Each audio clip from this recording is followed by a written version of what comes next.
আজকে হলো চৈত্র সংক্রান্তি। তো এই সংক্রান্তির দিনে সকালবেলা বাড়িতে আগে চিড়ামুড়ি খাইতাম, তো এইগুলো ধরে রাখছি। আমাদের আজকে সম্পূর্ণ নিরামিষ। তো সকালবেলায় যে সবাই চিড়ামুড়ি খাওয়া শেষ, এখন আমি আর মা বাড়ি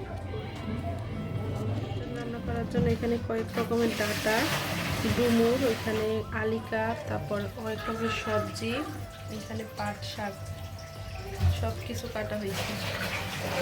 ডালের বড়ার জন্য ডাল, এখানে আবার উস্তা ভাজি করা হবে, নাড়াল, সব কিছুই রেডি।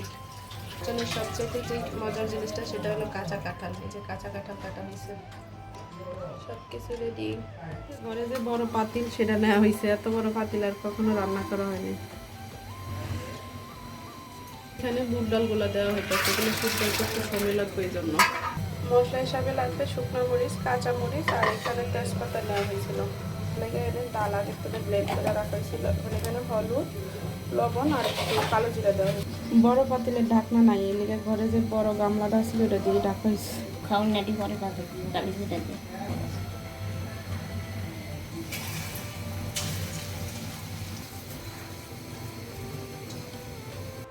তিনজনে মিলে এক এক আম মাখা খাইতেছ না?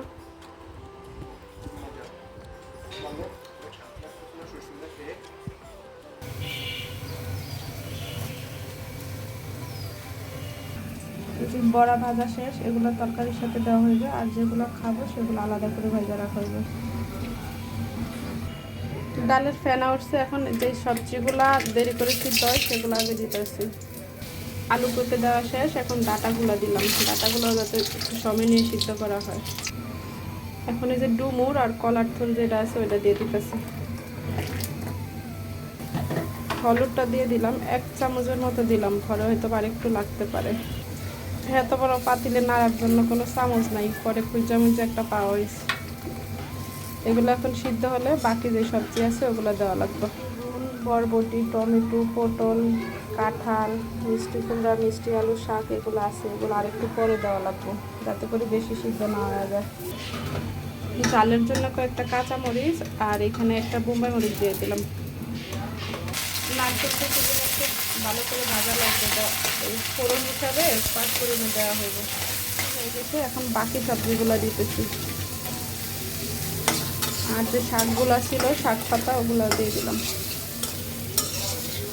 সব কিছু আরেকটু যখন সিদ্ধ হয়ে যাবে তারপরে কাঁঠালটা দিব। এখন কাঁঠালটা দিলে কাঁঠালটা বেশি সিদ্ধ হয়ে যাবে, নাহলে কাঁচা কাঁচা থাকবে, কাঁচা নারকেল ভালো লাগে না। এই বড়াগুলো তরকারির সাথে দেওয়া হইব, আর এগুলো যে আমরা ভাতের সাথে আলাদা করে রাখলাম, এই জন্য এগুলোতে একটু কালো জিরে দেওয়া হয়েছে। এখানে একসাথে জিরা আর নারকেল বাটা হইতেছে, নারকেল বাটা আর জিরা বাটা একসাথে দেওয়া হইব।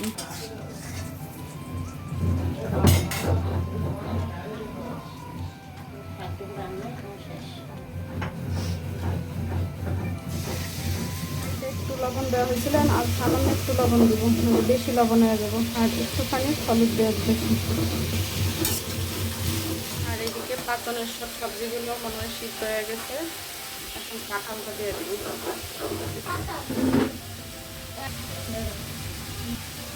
এখন এই যে জিরা আর নারকেলটা বাড়ছিলাম ওটাও দিয়ে দিতেছি। সব কিছু সিদ্ধ হয়ে গেছে, এখন যে নারকেল ভাজিটা আসছিল নারকেল ভাজিটা দিয়ে দিতেছি। তবে জলটা বেশি দেওয়া যাবে না, কারণ বেশি দিলে সবজিগুলো সব বেশি সিদ্ধ হয়ে গেলে আর ভালো লাগে। জন্য শুকনো মরিচ, তেজপাতা আর একটু 5 ফোড়ন দেওয়া হবে, সাথে একটু এলাচ। এখন হয়ে গেলে পরে সরাসরি বড় হাঁড়িতে দিয়ে দেওয়া হইব, কারণ অত বড় পাতিল আর নাই, এই জন্য এভাবে করেই তেল দেওয়া হইতেছে। পাতিলে এইভাবে করেই মানে ফোড়নটা দিলে বেশি ভালো হয়। আর নামানোর আগে এই যে বড়াগুলো দিয়ে দিতেছি, কারণ বড়াগুলো আগে দেওয়া হয় নাই, কারণ এগুলো তেলের খুঁজে পাওয়া যাবে না। তো আজকে দুপুরেই পাঁচন দিয়ে ভাত খাওয়া হলো, আর সাথে শাক আর করলা ভাজির সাথে ডালের। অন্য সময় যত এরকম করে পাঁচন রান্না করে হোক না কেন, এই দিনটাই মনে হয় তরকারিটা বেশি ভালো লাগে। দুপুরে খাওয়ার জন্য যত দিতেছে, বাকিটুকুই বড় হাতি।